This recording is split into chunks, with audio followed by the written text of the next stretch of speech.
Bem-vindos de volta ao canal. Se você perdeu um minuto da ação de Eta Mundo Melhor, não se preocupe. Eu preparei o resumo completo e detalhado dos capítulos que foram ao ar. Aperte o play, pega a pipoca, e vamos direto ao ponto. O que rolou de mais chocante e imperdível nos últimos dias? Vamos conferir. Segunda-feira, 29 de setembro. Excelente! Sem problemas.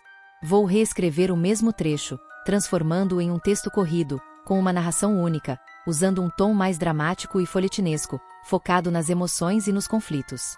O ar na mansão estava mais denso que a névoa da manhã, carregado pelo conflito que se tornará inevitável. Foi ali, na sala que se encolheu sob a pressão, que Dita e Zuma travaram sua guerra declarada pelo coração de Candinho. Zuma mantinha um olhar de superioridade calculada, mas Dita, movida pelo ciúme e por uma dor profunda, não hesitou em atacá-la com a firmeza da convicção. Você não tem direito de se meter entre mim e Candinho. A resposta de Zuma veio em forma de um sorriso irônico, um disfarce sutil para o sentimento despertado pelo beijo recente. O amor não se mede por direitos, Dita, se ele quiser, será meu. Enquanto Candinho tentava, em vão, intervir, a intensidade da disputa deixava claro que aquele triângulo amoroso estava longe de qualquer desfecho pacífico. Longe dali, nos arredores da fazenda, a farsa seguia em andamento.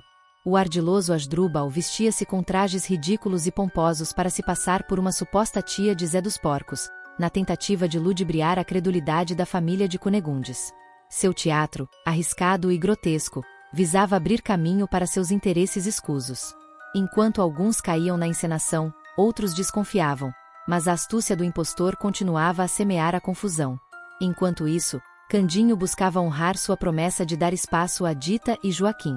Encontrou acolhimento em Celso, mas a hospitalidade era fria. Ele se instalou na casa de Celso, levando consigo seu inseparável burrinho, Policarpo. A presença do animal era um incômodo declarado para o anfitrião, mas Candinho, inabalável, mantinha-se ao lado de seu fiel amigo. A nova vida prometia ser difícil, marcada pela desaprovação e pela falta de conforto. O drama se aprofundava com uma revelação chocante.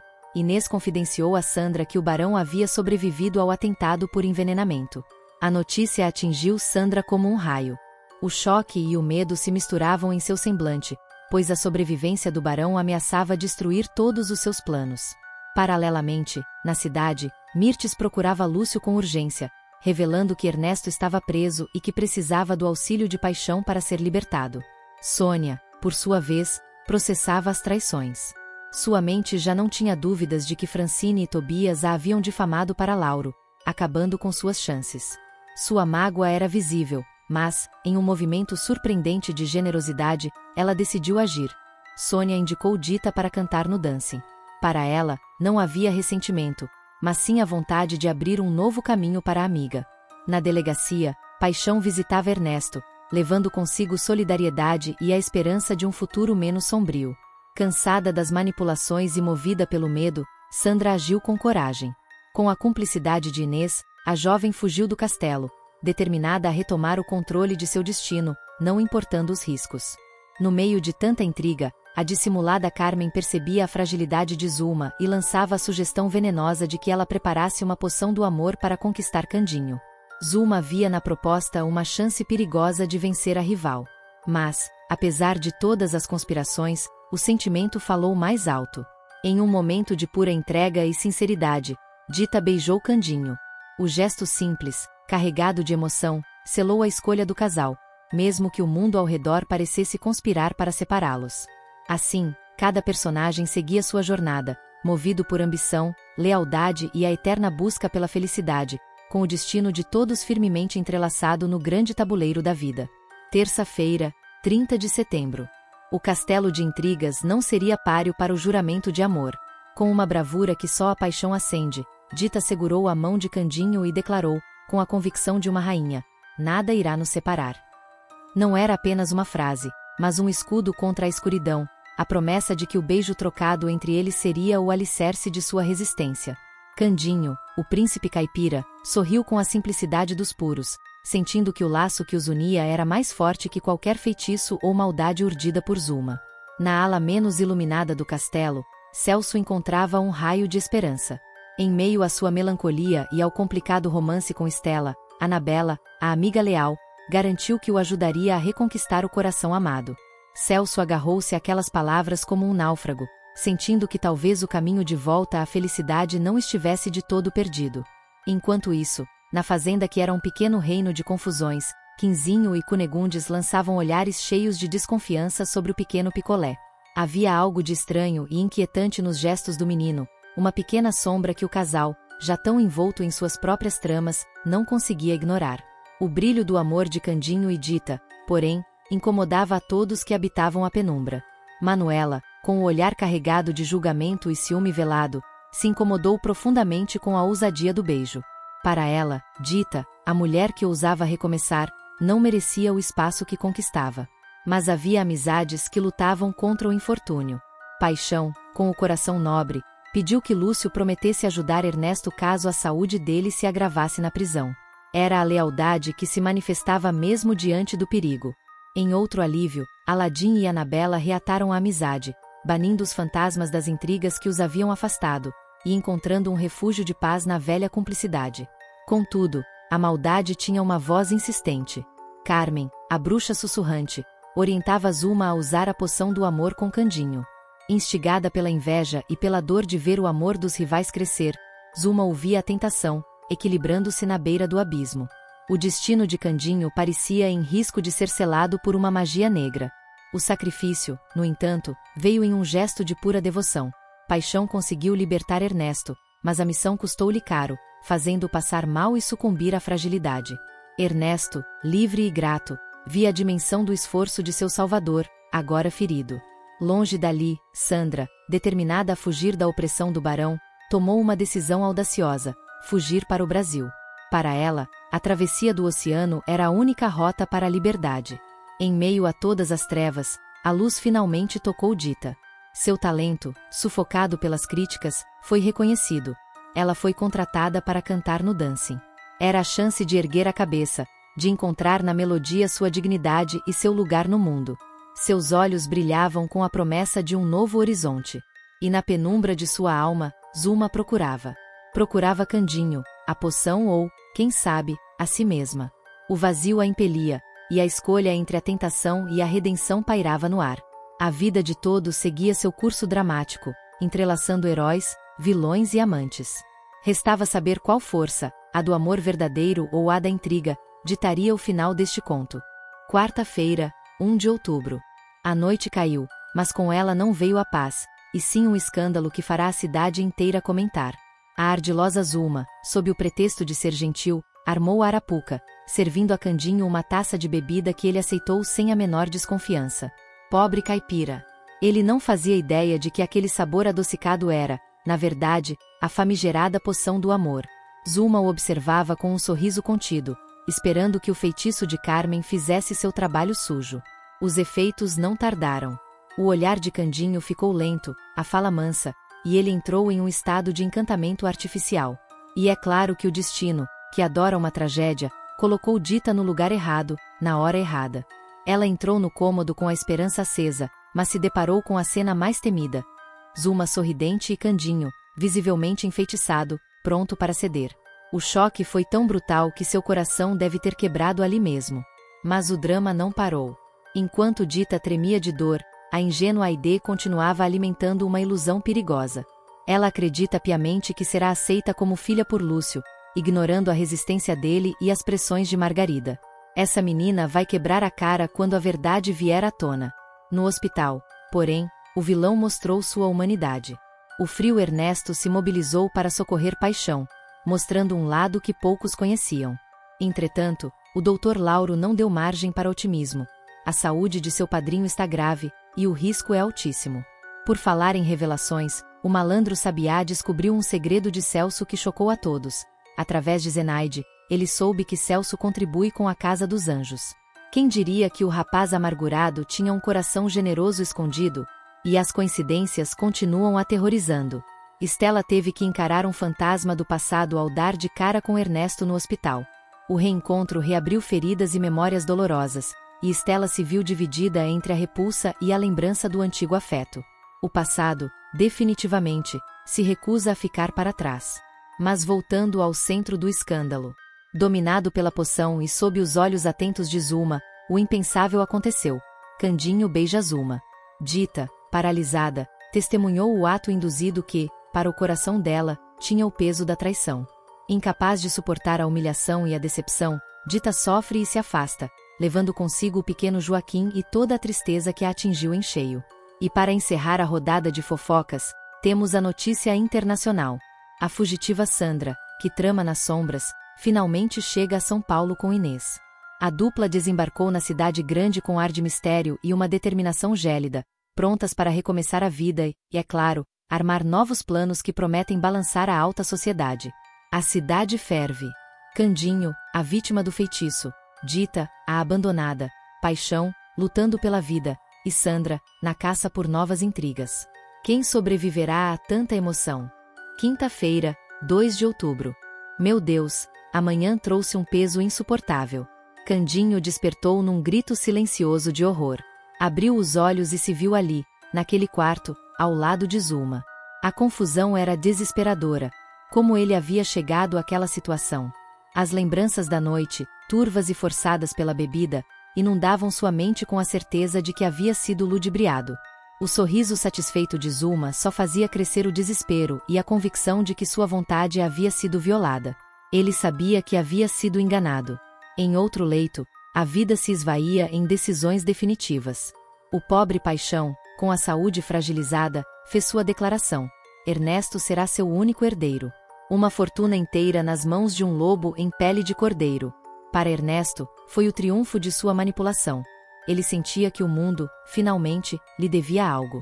Mas para quem via de fora, era uma tragédia anunciada, um tesouro entregue a um homem sem escrúpulos. Eu mesma me vejo atolada em meus próprios arrependimentos. Sônia não consegue afastar a culpa por ter passado a noite com Quincas. O peso da leviandade era enorme, e a imagem de Lauro, meu verdadeiro desejo, voltava a me atormentar. Era a certeza de ter criado uma nova marca em meu caminho, dificultando o recomeço que tanto buscava. E o dinheiro, esse veneno, começou a se manifestar. Ernesto, empoderado pela promessa da herança, desfilava pela cidade. Comprou roupas e um carro novo, exibindo a fortuna de Paixão como se fosse fruto de seu próprio mérito. Ostentação e vaidade pura. Os olhares de inveja que recebia alimentavam seu ego doentio. No meio desse caos, havia quem buscasse a paz. Celso convidou Estela para um passeio de barco, um sopro de ar fresco, um convite para esquecer a dor e reacender a esperança. Estela aceitou, ansiando por um momento de leveza. Ele planejava cada detalhe, torcendo para que a água e o sol trouxessem um novo tempo para os dois. Mas a verdade sempre encontra um jeito de aparecer. Dita ouviu a voz de Ernesto falando mal de seu padrinho para Mirtes, e a indignação a impulsionou. Ela contou tudo para Estela. A revelação cruel mostrou a Estela que o homem que a feriu no passado não havia mudado. Com a força renovada pela certeza, Estela confrontou Ernesto.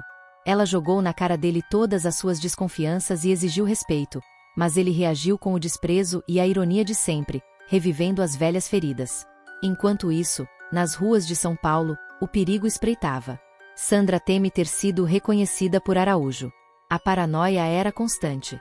Qualquer rosto conhecido, qualquer olhar, se tornava uma ameaça à sua fuga.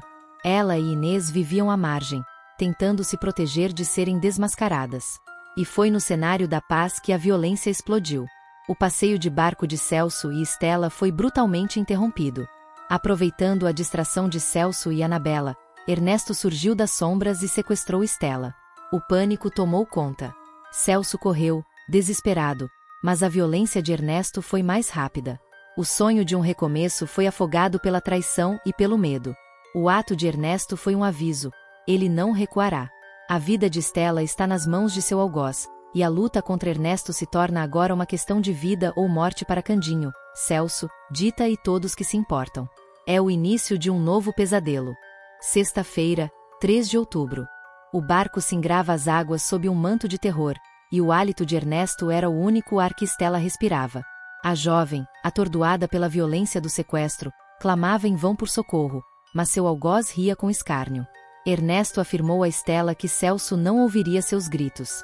Para ele, Aquele desespero era a prova de seu domínio. A fragilidade dela, seu troféu. Contudo, Stella, a prisioneira, possuía um espírito indomável. Ela lutou, corpo a corpo, contra a fúria do vilão. No embate desesperado, um grito cortou o ar. Stella lutou com Ernesto, mas acabou caindo na água. As ondas fecharam-se sobre ela, e, por um instante, até Ernesto hesitou. Mas a covardia falou mais alto. Ernesto fugiu com seu barco, deixando apenas o rastro do motor e o silêncio da tragédia. Na margem, onde a esperança agonizava, Anabela foi tomada por um mau pressentimento e desmaiou. Seu corpo curvou-se como um prenúncio sombrio, alertando a todos que o destino havia se manifestado de forma cruel. A essa altura, Celso já pedia ajuda à polícia para encontrar Stella. A culpa e o desespero o impulsionavam, e cada segundo perdido era uma tortura. Enquanto isso, a confusão sentimental atingia seu auge na mansão. A ferida de Dita ainda sangrava. Dita confrontou Candinho sobre sua relação com Zuma, exigindo a verdade por trás do beijo roubado. Candinho tentava se explicar, mas a mágoa era um muro entre eles. Abatida, Dita desabafou com Manuela, confessando o medo de perder o amor que tanto lutou para proteger. A empregada Quitéria, observadora perspicaz, pressionava Candinho a lembrar-se do que havia acontecido na noite com Zuma.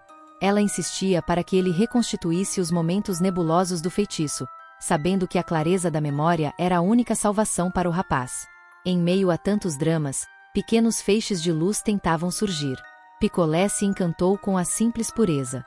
Seu sorriso ingênuo e sua admiração sincera eram um raro momento de beleza no meio do caos. Paralelamente, Margarida garantiu a Aide que descobriria se Lúcio era mesmo seu pai, em uma promessa de lealdade que buscava dissipar as sombras de uma paternidade incerta. No entanto, o perigo espreitava em cada esquina. Sandra descobriu que Quitéria trabalha na mansão de Candinho. O acaso a colocava em contato com os segredos da casa, e a fugitiva calculava se a informação era uma vantagem ou uma ameaça à sua recém-conquistada liberdade. Longe da costa, a covardia de Ernesto era corroída pelo medo. Ernesto temeu o ocorrido com Stella. A imagem dela caindo nas águas turbulentas perseguiu sua fuga, trazendo-lhe a sombria consciência de que seus atos poderiam ter tido consequências fatais.